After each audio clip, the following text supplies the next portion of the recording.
ಸಮಗ್ರ ಶಿಕ್ಷಣ ಕರ್ನಾಟಕ ಅಂತಕ್ಕಂಥ ಒಂದು ಯೋಜನೆ.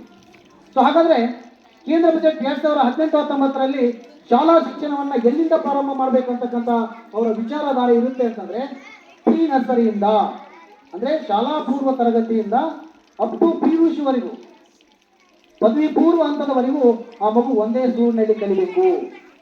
ಅದಕ್ಕೋಸ್ಕರನೇ ಈ ವರ್ಷದಿಂದ 2024-25 ಸಾಲಿಗೆ ಸಂಬಂಧಪಟ್ಟಂತೆ ಆಯ್ದ ತಾಲೂಕುಗಳಲ್ಲಿ ಆಯ್ದ ಶಾಲೆಗೆ ಸಂಬಂಧಪಟ್ಟಂತೆ LKG UKGಗಳನ್ನ ಆಯಾ ಶಾಲೆಗಳಲ್ಲಿ ಪ್ರಾರಂಭ ಮಾಡಿದ್ದಾರೆ.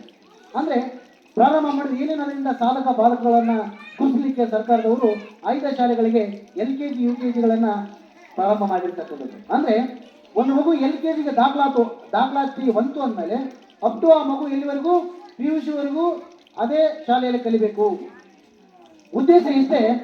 ಆ ಮಗು ಏನಪ್ಪ ಅಂದ್ರೆ ತರಗತಿಯಿಂದ ತರಗತಿಗೆ ಬೇರೆ ಬೇರೆ ಬೇರೆ ಶಾಲೆಗೆ TCಯಲ್ಲಿ ಕಿತ್ಕೊಂಡು ಹೋಗ್ಬಾರ್ದು ಅಂತಕ್ಕಂಥ ಉದ್ದೇಶ. ಆ ಮಗು ಬೇರೆ ಕಡೆ ಹೋಗುತ್ತಾ ಅಂದ್ರೆ ನಮ್ಮಲ್ಲಿ ಏನಾದರೂ ನ್ಯೂನತೆಗಳು ಬಲವಾಗಿರ್ತಕ್ಕಂಥ ನ್ಯೂನತೆಗಳು ಇರಬಹುದು.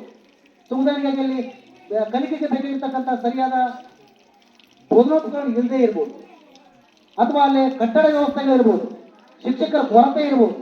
ಆ ರೀತಿ ಕಿತ್ಕೊಂಡು ಹೋಗ್ಬೋದು ಹೊರತಾಗಿ, ಅಥವಾ ಏನಾದರೂ ಸಮಸ್ಯೆಗಳು ಇದ್ದಾಗ ಮಾತ್ರ ಹೋಗುತ್ತೆ ಅಂತಕ್ಕಂಥದ್ದನ್ನ.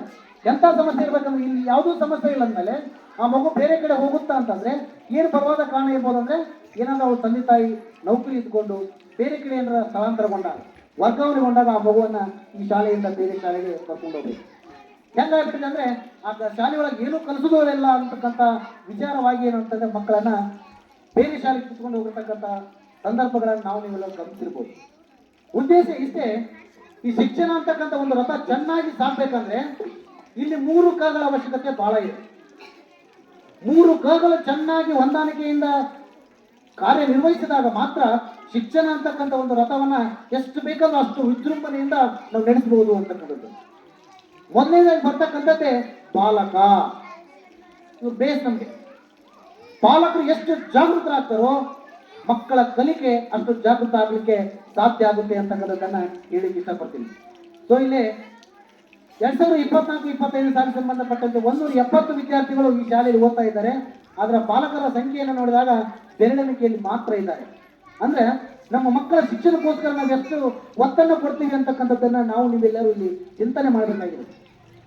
ಯಾಕಪ್ಪ ಅಂದ್ರೆ ಸರ್ಕಾರದವರು ನೀವು ಒಂದು ಕಟ್ಟಡ ಕಟ್ಟಬೇಕಾದ್ರೆ ಎಷ್ಟು ಖರ್ಚಾಗಿರ್ಬೋದು ವಿಚಾರ ಮಾಡಿ. ಸೊ ಯಾಕೆ ನಾವು ಪಾಲಕರಾಗಿರ್ತಕ್ಕಂಥವ್ರು ಮಕ್ಕಳ ಶಿಕ್ಷಣಕ್ಕೋಸ್ಕರ ಒತ್ತನ್ನು ಕೊಡ್ತಾ ಇಲ್ಲ? ಸೊ ಮಕ್ಕಳನ್ನ ಏನ್ ಮಾಡ್ತೀವಿ ಅಂದ್ರೆ ನಾವೇ ಪದೇ ಶಾಲೆಯನ್ನ ತಪ್ಪಿಸ್ತೀವಿ. ಯಾಕೆ ಅಂತಕ್ಕಂಥದ್ದನ್ನ ನಾವು ನೀವೆಲ್ಲರೂ ಚಿಂತನೆ ಮಾಡಬೇಕಾಗಿದೆ. ಸೊ ಯಾಕೆ ಅಂದ್ರೆ ಪಾಲಕರು ಅಂತಕ್ಕಂಥವ್ರು ಜಾಗೃತರಾಗಿ ನೀವು ಒಂದು ಹೆಜ್ಜೆಯನ್ನ ಮುಂದಿಟ್ರೆ ಶಿಕ್ಷಕ ಅಂತಕ್ಕಂಥ ವ್ಯಕ್ತಿ 10 ಹೆಜ್ಜೆ ಮುಂದಿಡ್ತಾನೆ. ಅಂದಾಗ ಮಾತ್ರ ಇಲ್ಲಿ ಮಕ್ಕಳು ಅಂದ್ರೆ ಪಾಲಕರು ಆಗುವಾಗ ಭಾಗಿಯಾದಾಗ ಮಾತ್ರ ಇವು 3 ಕಗಳು ಹೇಗೆ ಒಂದು ತ್ರಿಕೋನವನ್ನು ರಚನೆ ಮಾಡಬೇಕಾದ್ರೆ ಹೇಗೆ 3 ಬಿಂದುಗಳು ಏಕರೇಖಾಗತವಲ್ಲದ 3 ಬಿಂದುಗಳು ಅವಶ್ಯಕತೆ ಇದೆಯಲ್ಲ, ಅದೇ ರೀತಿ ಈ ಶಿಕ್ಷಣ ಅಂತಕ್ಕಂಥ ಒಂದು ಕಲಿಕೆಯ ಗುಣಮಟ್ಟವನ್ನು ನಾವು ಸಾಧಿಸಬೇಕಾದ್ರೆ ಈ ಪಾಲಕ ಮತ್ತು ಶಿಕ್ಷಕ ಅಂತಕ್ಕಂಥ 3 ಕಗಳು ಬಹಳ ಅವಶ್ಯಕತೆ ಇದೆ. ಸೊ ಇಲ್ಲಿ ಏನಾಗಿದೆ ಅಂದ್ರೆ ಪಾಲಕರಾಗಿರ್ತಕ್ಕಂಥವ್ರು ನಾವು ಮಕ್ಕಳ ಶಿಕ್ಷಣಕ್ಕೋಸ್ಕರವಾಗಿ ನಾವು ಒತ್ತನ್ನು ಕೊಡ್ತಾ ಇಲ್ಲ. ಸೊ ಯಾಕೆ ಅಂದ್ರೆ ಇದು ಸರ್ಕಾರಿ ಶಾಲೆ, ನಾವೇನು ಫೀಸ ಕಟ್ಟಲ್ಲ, ಎಲ್ಲ ಫ್ರೀ, ನಾವು ಕೇಳಕ್ ಯಾಕೆ ಹೋಗ್ಬೇಕು ಅಂತಕ್ಕಂಥ ತಾತ್ಸಾರ ಮನೋಭಾವನೆ ಏನು ನನಗೆ ಗೊತ್ತಾಗ್ತಾ ಇಲ್ಲ. ದಯವಿಟ್ಟು ನಾ ಮಾತಾಡ್ತಕ್ಕಂಥ ವಿಚಾರವನ್ನ ತಪ್ಪಾಗಿ ತಿಳ್ಕೊಬೇಡ್ರಿ. ಯಾಕೆಂದ್ರೆ ನನ್ನ ನೈಜ ಸ್ಥಿತಿಯನ್ನ ಚಿತ್ರಣವನ್ನ ಬಿಚ್ಚಿಡ್ಲಿಕ್ಕೆ ಇಷ್ಟಪಡ್ತೀನಿ ಅಂತಕ್ಕಂಥದ್ದು.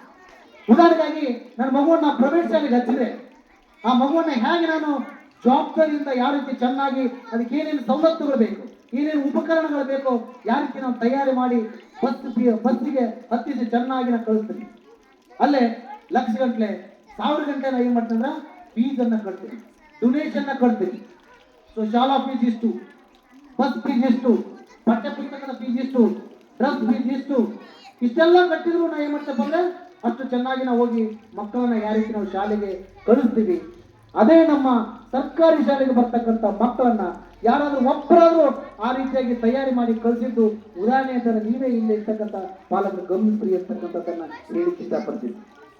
ಸೊ ಹಾಗೆ ಆ ಮಗು ಬೇರೆ ಕಡೆ ಹಚ್ಚಿರ್ತಕ್ಕಂಥ ಮಗು ಬಂದ ತಕ್ಷಣ ಕರೆದು ಕುಂದಿರ್ಸಿ ಆ ಮಗು ಹೋಮ್ವರ್ಕ್ ಅನ್ನ ಮಾಡಿಸ್ತೀವಿ. ಇವತ್ತೇನು ನಿಮ್ ಟೀಚರ್ ಏನ್ ಹೇಳಿದ್ರು, ಹೋಮ್ವರ್ಕ್ ಮಾಡೋ ಮೊದಲು ಫಸ್ಟ್ ಆದ್ರೆ ನಮ್ಮ ಸರ್ಕಾರಿ ಶಾಲೆಗೆ ಹೋಗಿ ಬಂದಿರ್ತಕ್ಕಂಥ ಮಕ್ಕಳನ್ನ ಈ ಶಾಲೆಗೆ ಹೋಗಿಯೋ ಇಲ್ಲೋ ಅಂತಕ್ಕಂಥದ್ದನ್ನ ಯಾವ ಪಾಲಕರು ಕೇಳಿದ್ರಿ? ನಿಮ್ಮ ಮನಸ್ಸಾಕ್ಷಿಯಾಗಿ ನೀವು ಕೇಳಿ.